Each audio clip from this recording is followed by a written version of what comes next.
Welcome to Tim's Off Grid. Today we have a project that involves 5 tons of river rock and Leyland Cypress, which don't like them so much anymore. So these are very mature Leyland Cypress that have been here for about 22 years. This is what they typically look like underneath, with this amount of dead limbs that need to be trimmed out. And I'm going to show you an area that I have already trimmed and where the river rock is going to go. All right, so this is where I worked over the last 3 days or so. Dropped a bunch of dirt here to level this back off because this just really took off and sloped. Trimmed 7 feet or so of these limbs, so you have a kind of an idea of what they look like on that other side and what this area can look like when it's cleaned up. Let's look at it from this view here. Pretty nice. And then we'll compare this to where I stopped. So I had to, you got to come to a stopping point at some point. And so these are some that I've trimmed a little bit, but not that much. So the idea would be to continue with the trimming and cleaning up this area. So you see, you got years and years of droppings underneath here, these Leyland leaves, or whatever you want to call them. And we've raked and cleaned up all of these, cut all the dead limbs out. There's probably still some more stuff to do in here, but I can come from the other side of the fence and drop the river rock. First, I'm going to put the landscaping fabric in, and then we're going to start dumping the river rock in here. I think it's going to really transform this area. This was all unusable space before. I think now you'd be able to level this out. You could have chairs in between these trees, all kind of stuff. Before, it just looked like a, I don't know what, in between and under the trees. But eventually I'll cut more of this stuff too, so it's not hanging over the pool in these areas, which I absolutely hate. And there may be a point where we start to take out every other Leyland, because these were on a 4-foot spacing. This is impossible. So anyways, next step is the landscaping fabric. I want to give a shout out to my buddy Eric, who donated all the landscaping fabric, so I didn't have to buy any.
All right, that's all 5 tons in there. To level it out a little bit better, probably could use another ton just spread over top, because there's a couple divots here and there. So we're gonna give it a good wash and see what it looks like after that.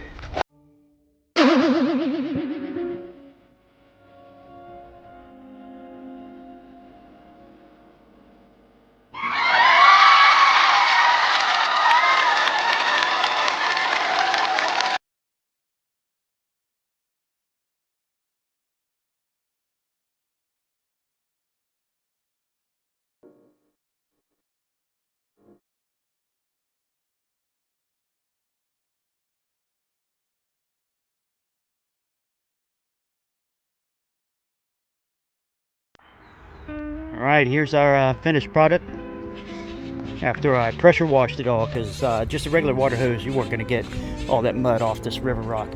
And think about it, where'd it come from? River, mud.